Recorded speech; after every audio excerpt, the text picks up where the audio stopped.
kata-kata dari Bapak Pendidikan kita, Bapak Ki Hajar Dewantara, terkait dengan budaya positif tersendiri. Kita ambil contoh perbandingannya dengan hidup tumbuh-tumbuhan seorang petani, katanya ya, dalam hakikatnya sama kewajibannya dengan seorang peneliti yang menanam padi. Misalnya, hanya dapat menuntun tumbuhnya padi, dia dapat memperbaiki kondisi tanah, memberikan sudah terlihat belum budaya positifnya. Sudah ada ya Bapak? Hal apa Pak?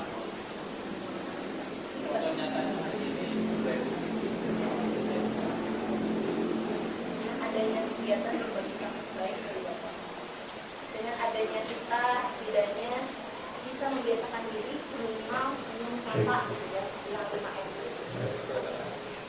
Selanjutnya, padi yang berkualitas. Sedangkan kita sebagai seorang pendidik, bagaimana untuk menciptakan generasi penerus bangsa atau murid yang memang berkualitas, bukan hanya sekedar ilmu pengetahuan saja, tapi yang terakhir apa? Bagaimana cara kita untuk bisa nunnya, bukan be-nya. Bukan hanya sekedar menjudgment atau misalkan kamu harus bisa bla bla bla, tetapi di sini kita harus bisa menuntun ataupun mengarahkan sesuai dengan potensi baik yang ada. Yang pertama ada perubahan paradigma. Nah, sekarang Bapak Ibu silakan berpasang-pasangan. Boleh berpasang-pasangan. Sudah. Nah, silakan Bapak Ibu tentukan siapa yang A dan siapa si B. Jadi nanti akan bergantian ya. Saya kasih waktu selama 10 menit. Seperti ini analoginya nih. Si A, boleh Bapak Ibu mengapalkan tangannya satu saja. Si A mengapalkan tangannya. Bayangkan ketika yang di dalam kepala tangan ini adalah sesuatu yang sangat berharga, tidak bisa dibuka. Ketika dibuka maka nyawa melayang. Enggak bohong. Pokoknya mah ini adalah sesuatu yang sangat berharga dan tidak bisa dibuka. Ketika kalian membukanya, ketika Bapak Ibu membukanya, itu akan berdampak negatif terhadap diri Bapak Ibu.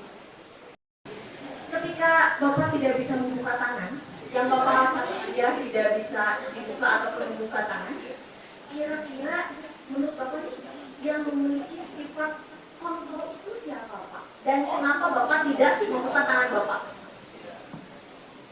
Karena memang sangat penting, harus dikuasai, harus dijadikan modal hidup, makanya tidak bisa dibuka oleh siapapun. Berarti yang kontrol di oke. Artinya aku buka Bapak, terima kasih banyak dan bermanfaat. Setuju tidak dengan statement ini? Setuju Pak? Serius nih Pak? Ini miskonsepsi Pak. Kenapa Pak? Kita bertahan, orang rasakan ada manfaatnya, aktivitasnya ada. Oke. Sekarang ini nanya lagi ke Bapak nih Pak. Ketika kita terus-menerus memberikan suatu penghargaan ke anak terus gitu, ada kemungkinan tidak ketika penghargaan itu diambil terus anak kembali lagi ke karakter yang sebelumnya? Ada kemungkinan tidak Pak? Penghargaan sebagai alat.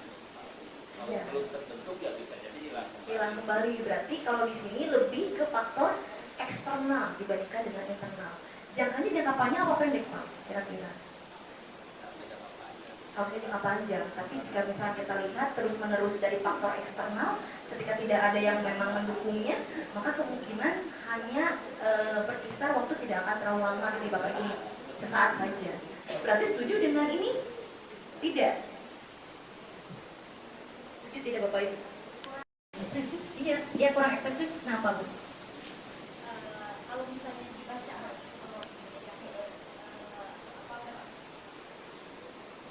tergantung pada pendapat dulu kan, pengen terlihat baik mungkin jadi sebenarnya tidak dari diri murid itu sendiri gitu. Jadi lebih ke faktor eksternal dibanding internalnya.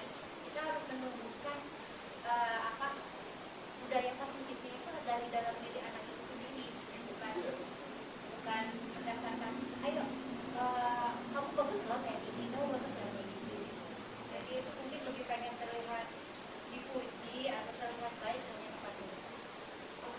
kasih, betul, tepuk tangan. Dan oke, next itu teori kontrol. Berarti kan bukan hanya sekedar menunggu faktor eksternal dulu, disitu terus itu baru ada respon, itu tidak ya. Tetapi harus ada kesadaran diri dengan cara ubahlah sikap atau perilaku kita ketika kita menginginkan perubahan yang perlahan ya, tapi pasti. Tetapi ketika kita ingin merubah suatu hal yang memang cara-cara utama kita, maka yang kita ubah adalah kerangka acuan atau paradigma kita seperti apa terkait dengan hal yang sesuai dengan filosofi pendidikan dari Ki Hajar Dewantara, bahwa kita di kurikulum Merdeka itu sebagai tenaga pendidik atau murid, tenaga pendidik atau guru, maaf, berarti kita harus bisa berpihak kepada murid. Di sini disiplin diri. Apa yang terbayang di benak Bapak Ibu gitu ya ketika mendengar kata disiplin? Tadi sudah dipaparkan ya terkait dengan disiplin, berarti ada aturan dan juga hukumannya. Sudah. Kebanyakan orang akan berpikir atau menghubungkan kata disiplin dengan tata tertib, keteraturan, kepatuhan peraturan. Ya. Kata disiplin juga bisa dikaitkan dengan hukuman, padahal itu sungguh berbeda. Karena belajar tentang disiplin positif tidak harus dengan memberi hukuman, ya Bapak Ibu ya, tidak harus dengan memberi hukuman. Tapi kalau bisa, betul tadi kata Pak Basar, bagaimana cara kita harus bisa menyadarkan atau memberi kesadaran kepada peserta didik bahwa segala sesuatu itu ada nilainya, segala sesuatu itu harus sesuai dengan tertib dan norma yang berlaku. Nah di sini hukuman itu sebagai alternatif paling terakhir dan bila perlu jangan dilakukan. Nah di sini ada kata-katanya, awas kalau dilakukan lagi ya, nanti awas kamu. Lakukan apa yang saya lakukan. Berarti kalau konsekuensi itu sendiri lebih kepada kita mengingatkan aturan yang ada di sekolah seperti apa. Cuman hal-hal seperti ini pun, ini minimal sih, minimal kita bisa menerapkan konsekuensi. Tapi kalau bisa, kita harus belajar menerapkan terkait dengan restitusi. Dihukum oleh penghargaan saat kita berulang kali menjanjikan hadiah kepada anak-anak agar berlaku tanggung jawab, ya, atau kepada seorang murid agar mempelajari sesuatu yang baru, atau kepada seorang karyawan agar melakukan pekerjaan yang berkualitas. Kita sedang berasumsi mereka tidak dapat melakukannya atau mereka tidak akan memilih untuk melakukannya. Jadi dengan hal seperti ini pun sebenarnya kurang baik seperti yang tadi dipahamkan. Oke. Sendiri berarti ini masih faktor eksternal ya Bapak Ibu ya. Lalu yang ketiga, untuk menjadi orang yang kita yakini kita memiliki nilai seperti yang tadi Ibu Janet katakan, betul sekali, ini adalah motivasi yang seharusnya selalu kita terapkan dalam kehidupan sehari-hari, karena yang dimunculkan adalah kesadaran diri, bukan faktor dari luar. Hukum untuk menghindari ketidaknyamanan, karena kita tidak mau dihukum.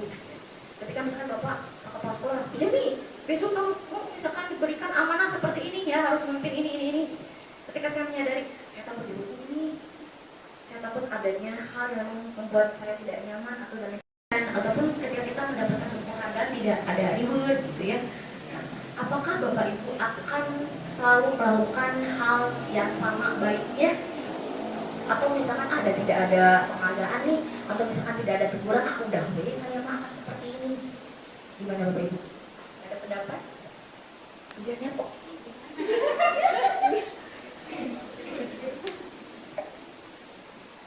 Untuk saya pribadi akan terus tetap berusaha melakukan hal yang terbaik, karena memang tugas di sini kita adalah mengajar ya. Kalaupun misalkan memang tidak ada reward atau apapun itu, ya memang itu tugas kita untuk mengajar di sekolah.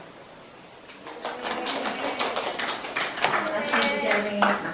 Nah, dari misalkan buanglah sampah pada tempatnya, atau misalkan dengan adanya kata-kata misalkan kebersihan sebagian dari iman, berarti di situ ada nilai keimanan yang akan kita munculkan di kelas, ya Bapak Ibu.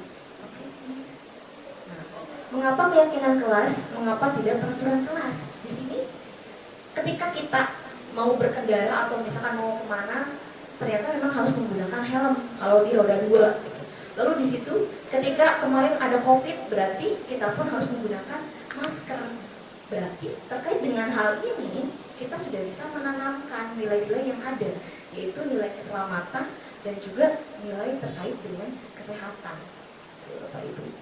Oke.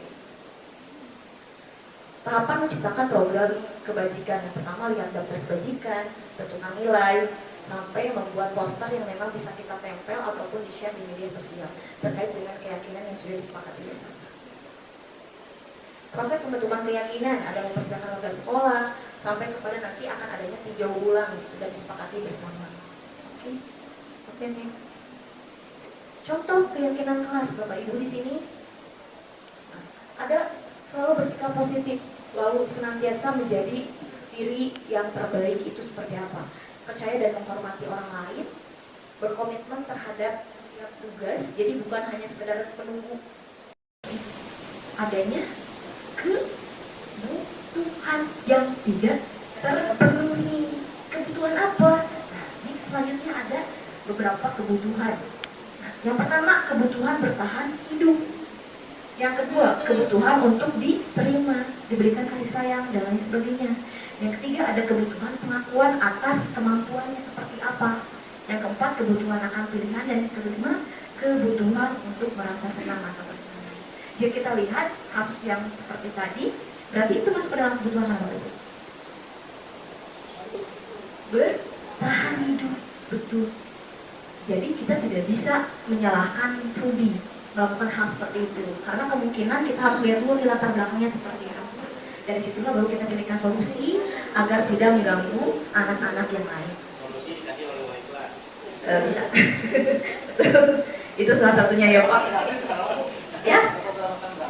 Oh iya. Ini adalah suatu bentuk apresiasi. Ini terima kasih Bu Rizka. Iya.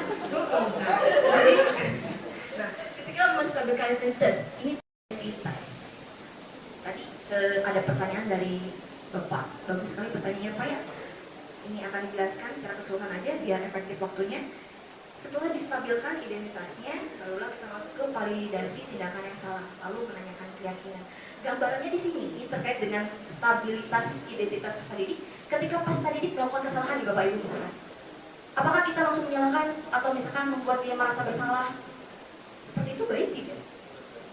Tidak, tentu saja tidak, bukan hal yang baik. Berarti yang pertama kali yang harus kita lakukan adalah menstabilkan identitasnya. Identitas ini berarti dirinya. Bagaimana misalkan aku tuh bertengkar nih dengan teman yang lain karena misalkan diolok-olok atau misalkan karena dia mengucilkan teman dan sebagainya. Ketika dia dipanggil, terus saya langsung bilang, kamu salah nak, kamu tuh harusnya gini. Itu sebenarnya bukan suatu hal yang memang di nomor 1 sampai 3 gitu ya Bapak Ibu. Cuman kalau misalnya kita lihat yang identiknya yang paling baik yang diharapkan harus dilakukan atau diharapkan kita berubah nih paradigmanya itu minimal di pemantau gitu ya. Kalau misalkan sebagai teman itu tetap masih faktornya itu dari luar gitu, untuk bisa merubah anak itu sendiri. Sedangkan kalau sudah masuk ke ini yang paling bagus di manajer itu sendiri, itu bisa mengarahkan anak kita atau peserta didik kita untuk bisa menyadari kesalahannya seperti apa. Terima kasih. Wassalamualaikum warahmatullahi wabarakatuh. Waalaikumsalam warahmatullahi wabarakatuh. Apresiasi setinggi-tingginya kepada Ibu Jenny Marcella. Terima kasih atas materinya yang mundel. Dan diupdate, terutama rekan-rekan yang merasa mungkin kuliah tahun 80, tahun 90, banyak teori-teori yang memang sudah tidak layak digunakan. Hari ini saya mendapatkan penguatan kaitannya dengan materi-materi yang ada di kurikulum Merdeka, pendekatan-pendekatan yang sangat tepat untuk dilakukan sekarang. Satu contoh, bagaimana dulu kuatnya teori SR. Itu yang saya pelajari dulu SR. Sekarang muncul teori faktor. Kemudian bicara tentang reward and punishment sekarang sudah tidak muncul lagi. Nah dulu mas ketika kita bicara reward harus ada punishment, selalu dipasang-pasangkan. Dan sekarang kita sudah mulai teori itu berguguran. Kemudian Karena persiapannya berkembang. Karena perjalanannya belum langsung yang mengontrol untuk bisa membuka siapa? Diri sendiri atau orang lain? Jadi kita pasang dia.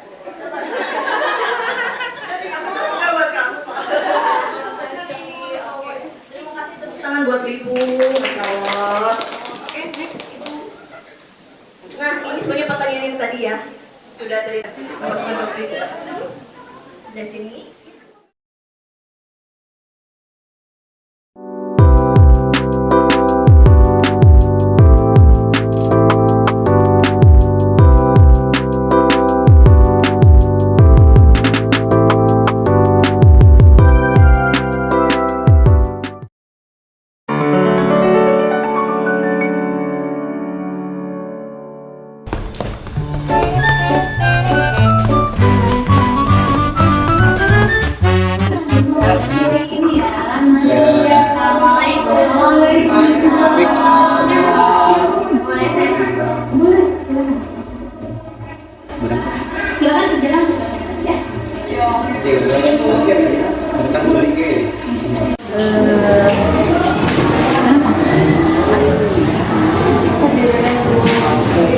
Nanti pokoknya pagi ini ya, nanti setelah pagi itu selesai dia keluar dulu, soalnya ada yang mau dibuatkan. Oke, siap ya.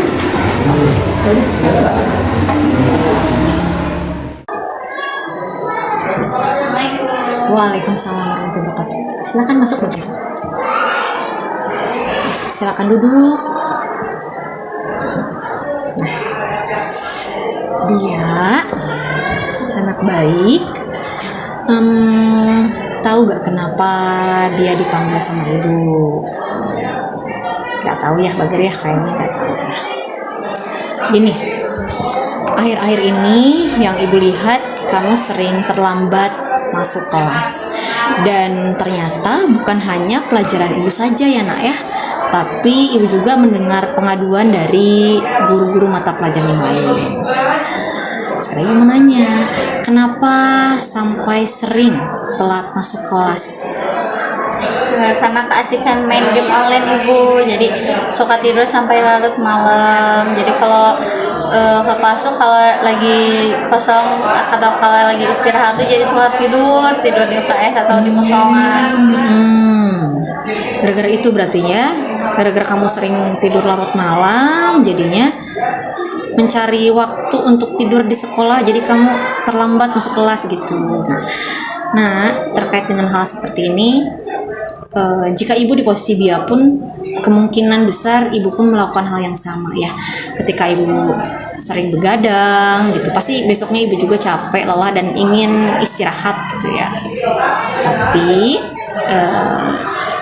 ketika melihat hal seperti ini yang dia lakukan nih, menurut dia salah tidak, benar tidak, atau sudah sesuai tidak dengan nilai keyakinan yang sudah kita sepakati di dalam kelas? Salah. Tidak ya, tidak sesuai. Kenapa? Karena dia melanggar kedisiplinan sama keyakinan kelas yang sudah kita sepakati. Dia telat masuk kelas. Nilai apa? Nilai kedisiplinan. Kedisiplinan ya, karena kamu sering terlambat masuk ke kelas. Dia, kalau misalnya dilihat dari ini, kamu bersedia tidak untuk melakukan perbaikan dari sekarang? Bersedia ibu. Dengan cara seperti apa nak?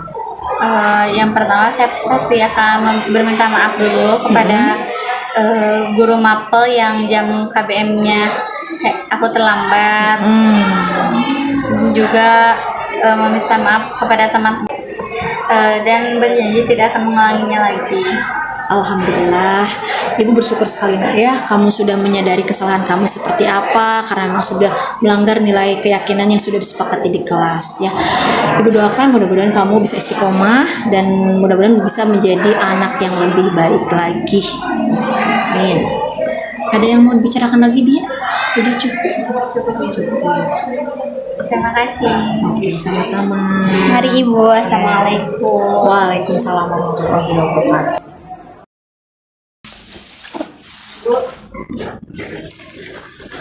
Ada apa? Oke, sebentar ya. Tenang dulu.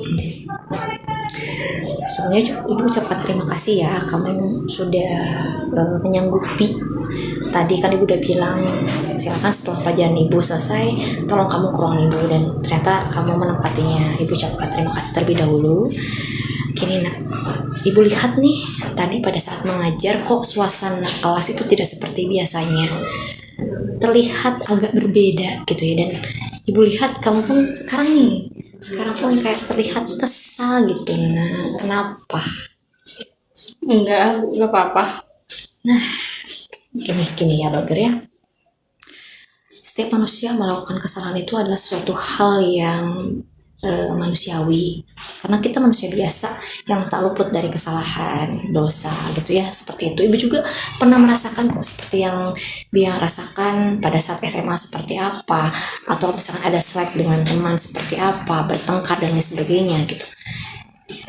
Ya hal yang wajar gitu. Dan tidak menutup kemungkinan kan dia juga pernah, atau mungkin yang seperti sekarang yang dialami dia pun adalah hal yang memang waktu dulu ibu rasakan gitu. Jadi coba kenapa biar sampai sekesal ini? Tadi dia bertengkar ibu, makanya sekarang jadi dia kesal. Gitu. Coba ibu pengen tahu bertengkarnya kenapa? Karena ngelok-ngelok teman, jadi ribut sama teman yang ngebela si yang diolok-olok sama dia. Oke, jadi dia yang melok-melok temen itu sehingga bertengkar, terus dia sampai sekarang jadi kesel kayak gini. Nah, ibu sekarang mau nanya nih, kira-kira ada tidak nilai yang memang sudah kamu langgar dari nilai kesepakatan yang sudah diyakini bersama kamu? Ada sih ibu, nilai menghargai dan menghormati sesama teman. Oke, berarti itu yang sudah kamu langgar ya. Nah, jika misalnya kamu sudah sadar seperti ini kesalahan kamu, apa yang akan kamu lakukan? Saya berjanji tidak akan melakukan lagi, apalagi melok-melok teman sampai nangis. Lalu ada lagi? Ingin meminta maaf kepada teman yang sudah saya olok-oloki sama teman-teman yang lain yang tersinggung ke ucapan dia. Alhamdulillah, jika misalkan kamu memang sudah sadar, ibu sangat bersyukur sekali. Mudah-mudahan kamu bisa istiqomah dalam hal kebaikan ya Bager ya. Semoga bisa menjadi pribadi yang lebih baik lagi ya. Terima kasih ibu, maaf ya. Sama-sama. Alhamdulillah dengan adanya perlakuan dari Ibu Jemi atas kesalahan yang telah saya perbuat, saya merasakan ketenangan, kenyamanan, dan dapat memunculkan kesadaran akan kesalahan yang telah saya perbuat. Dan saya pun di sini meyakini bahwa nilai keyakinan ini khususnya dalam nilai kedisiplinan dan nilai saling menghormati dan menghargai harus selalu dimunculkan dalam kehidupan sehari-hari.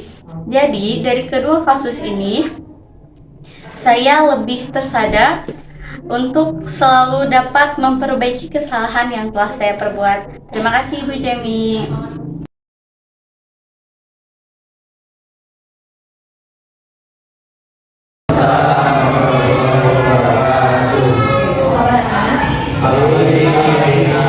Mudah-mudahan kita semua selalu dalam lindungan Allah.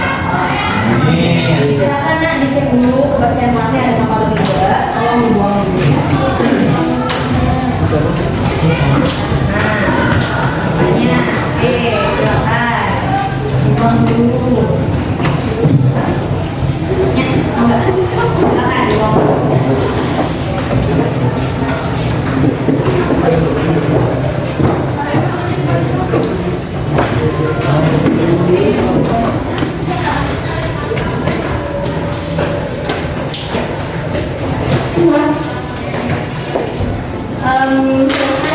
Yang lainnya cek kesiapannya seperti apa. Takutnya ada yang memang memakai makeup dan lain-lain. Kalau pakai dulu ya. Bajunya lihat dulu rapi, kalau dirapikan dulu.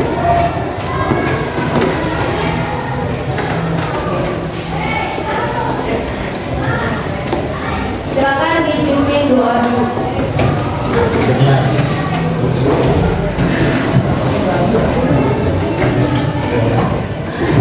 Belum siap. Baca doa senang dalam hati, mulai.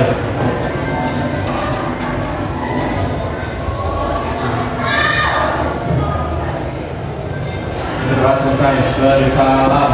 Assalamualaikum warahmatullahi wabarakatuh. Waalaikumsalam warahmatullahi wabarakatuh. Ini ya, untuk memulai kegiatan hari ini kan kualifikasi ya, ada SBK 2. Alangkah baiknya kayaknya nih, biar kalian tidak selalu diingatkan, biar kalian memunculkan kesadaran diri dalam diri kalian terkait dengan kondisi kelas ataupun kondisi sekolah itu ya. Di sini ada tidak hal-hal yang memang harus kita munculkan. Nilai apa? Tadi kan kalian melihat nih kondisi kelas kotor, lalu ada anak yang bajunya masih belum rapi. Malam tadi barusan ada anak yang memang telat masuk kelas karena dorong masuk aja kan. Lalu kondisinya pun kelasnya seperti ini gitu ya. Harusnya ketika seperti ini berarti tempat duduknya harus diisi dulu ya, biar semua kira-kira ada yang memang harus kita yakini nih buat sekarang kita akan buat nilai atau keyakinan kelasnya seperti apa, kira-kira ada tidak? Apa sih?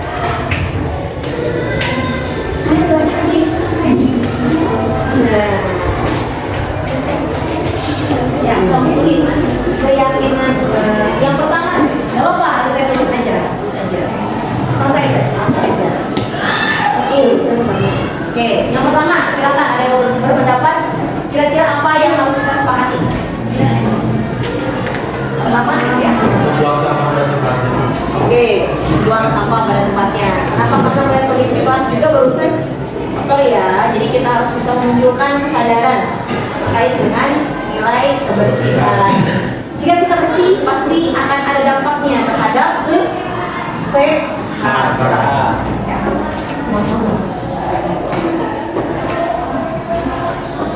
Yang kedua, siapa lagi? Yang Kekompakan kelas. Kekompakan kelas. kekompakan kelas. Silakan tulis. Sip. Lalu apa lagi? Tempat waktu dan Oke. Harus masuk. Jangan terlambat masuk kelas gitu. Oke. Tadi ada apa? Ibu, Apa lagi? bersikap jujur dan bertanggung jawab. Oke. Aktif dalam kegiatan diskusi. Ya, betul ya. Yang keempat, Apa tadi jaga? apa tadi?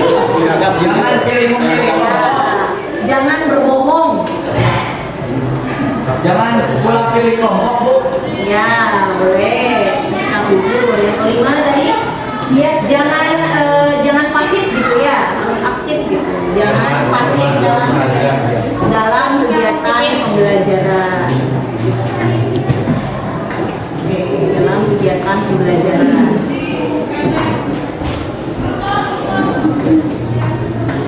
Oke. Ada lagi? Keterangan juga tidak ada. Oke. Keenam, keterangan. Jika tidak ada. Ada lagi? Bertanggung jawab pada tugas siswa. Iya, nomor 7 berarti jangan tidak bertanggung jawab gitu ya, masuk ke situ ya Bapak. Jadi setelah itu kita harus bertanggung jawab. Karena tugas masing-masing.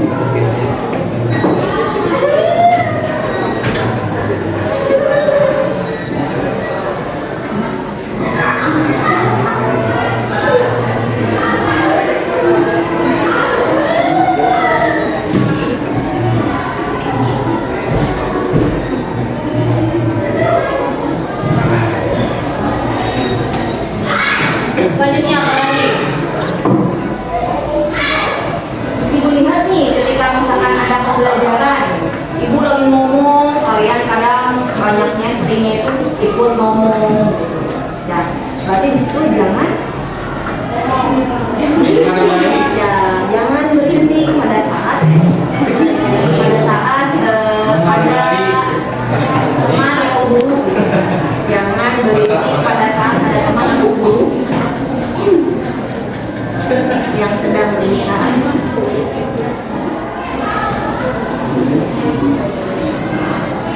Pada saat teman atau guru berbicara.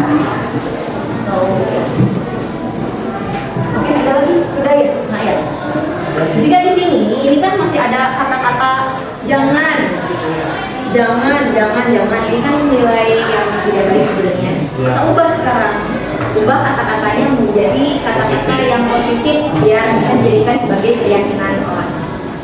Oke, dari sini di ini panah aja. Di sini tulis keyakinan kelas.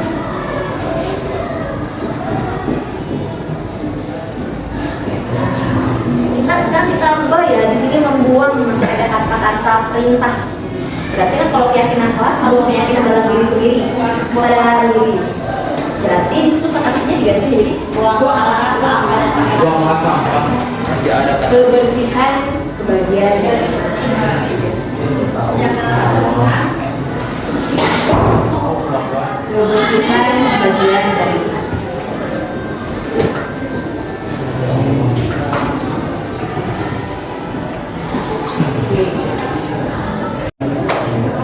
Bertanggung jawab pada tugas masing-masing. Iya, nomor 7 berarti jangan jangan tidak bertanggung jawab gitu ya, masuk ke situ ya Bapak. Jadi setelah itu harus Bertanggung jawab. Terhadap tugas masing-masing.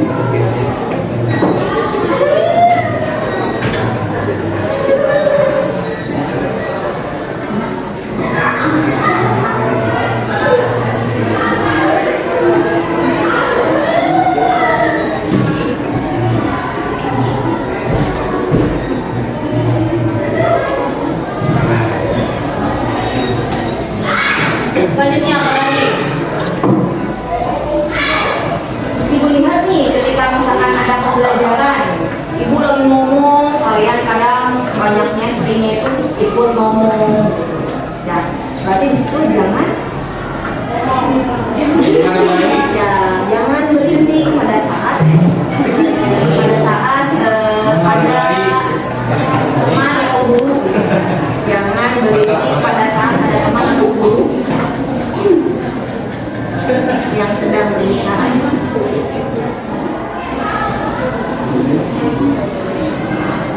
Pada saat teman video cara berbicara. Oke, ada lagi? Sudah ya? Nah ya. Jika di sini, ini kan masih ada kata-kata jangan, gitu ya. Jangan. Ini kan nilai yang tidak baik sebenarnya. Kita ubah sekarang. Ubah kata-katanya menjadi kata-kata yang positif biar bisa dijadikan sebagai keyakinan kelas. Oke guys, ini di tangan aja. Di sini tulis keyakinan kelas.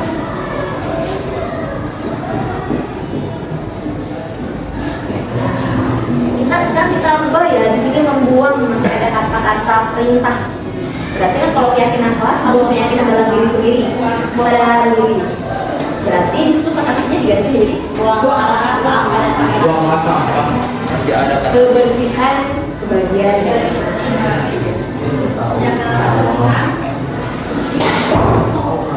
kebersihan sebagian dari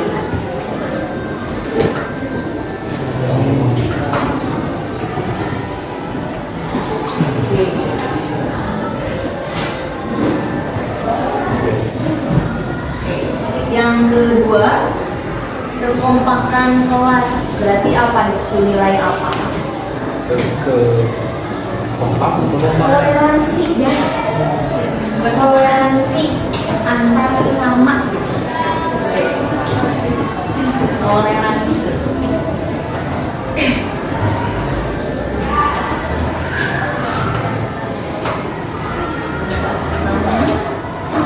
Selanjutnya, jangan terlambat masuk kelas. Berarti masuk kelas tepat waktu.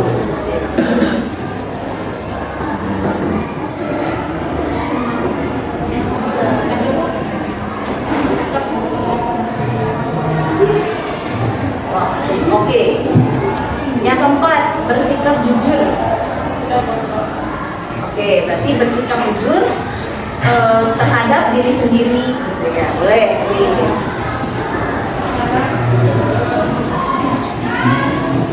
Yang apa lagi? Senantiasa membantu. Ya, diri sendiri dan orang lain. Selanjutnya, berkomitmen Terhadap setiap tugas. ya. Itu yang nomor 7 gak sih? Lewat kamu. Oke, berarti harus ya bisa aja doang. Apa dia? Berkomitmen terhadap setiap tugas.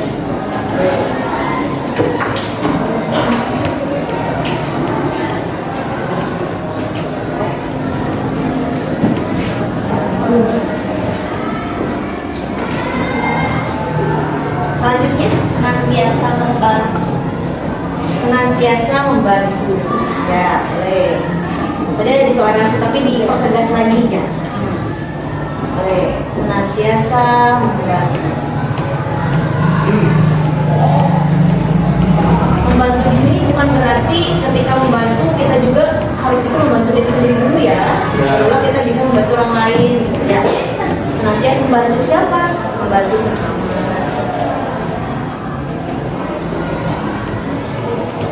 Oke, lalu apa lagi? Percaya dan menghormati orang lain serta barang.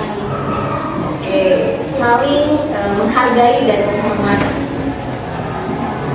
Saling menghargai dan menghormati antar sesama.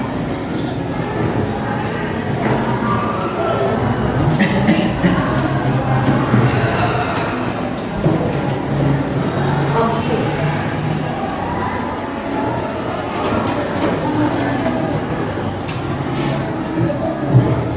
Oke, sudah ya nak ya. Ini sudah mewakili nilai-nilai yang memang kita sepakati bersama. Jika kita lihat yang pertama, kebersihan sebagai dari iman. Berarti di situ kan ada nilai keyakinan terhadap kepercayaan masing-masing. Berarti itu adalah nilai positif yang harus kita tanamkan dan bukan hanya sekedar dari ibu nih mendorong kalian, nak tolong itu misalkan sampah dibuang.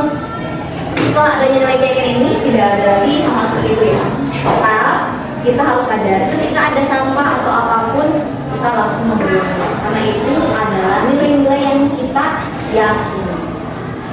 Selanjutnya di sini toleransi antar sesama, berarti itu ada nilai toleransi.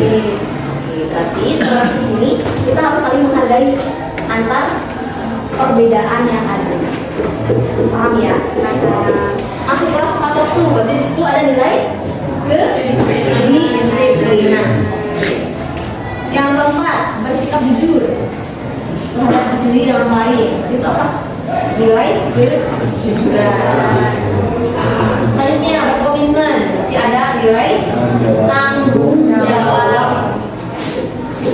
Kedisiplinan juga ada tanggung jawab dan juga komitmen dan lain sebagainya. Senantiasa membantu sesama, berarti itu ada nilai kemanusiaan. Sebelum kita memberikan kemanusiaan orang lain, manusiakanlah diri kita dulu. Kan itu ada kata tuh kemanusiaan manusia. Dan yang terakhir, saling menghargai dan menghormati antar sesama. Bukan hanya kalian menghormati dan menghargai itu saja, tetapi di sini pun untuk semuanya ya ini ya. Jadi ibu kalian ke ibu. Bukan hanya tenaga pendidik kalian, tapi kalian juga ke kita semua ini. Ini untuk semua warga. Bukan hanya di dalam kelas, tapi kalian aplikasikan di luar kelas. Sekarang silakan, tolong tuliskan. Terima kasih kalian, terima kasih udah. Silakan kalian tuliskan nilai-nilai keyakinan ini di sini. Nanti ditempel di tempat yang memang terlihat. Di mana? Di pojok sini. Iya. Jadi langsung kelihatan ya. Software, ditulis aja. Keyakinan kelas. Ujung keyakinan kelas. Sok. Ibu minta tolong tulis. Siapa? Alim. Alim aja dibantu sama Ayo kita apa? biawek. Kalau biawek keyakinan kelasnya nanti bagi-bagi. Sip. Silakan tolong ditulis nilai keyakinan kelasnya.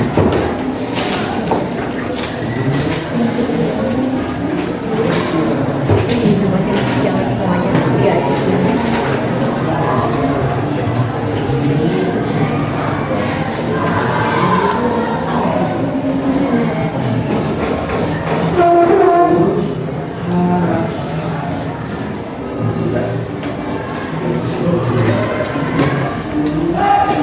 Terkait dengan ini sudah paham semua ya nak ya. Jadi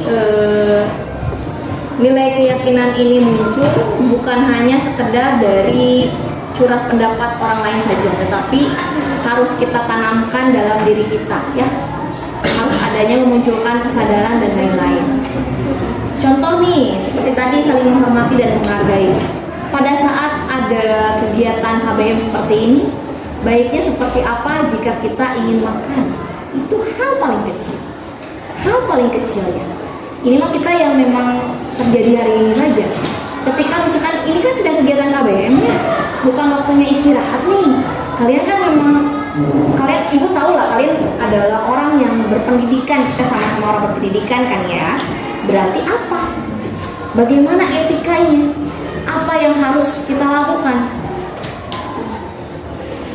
ketika kita misalkan mengangkat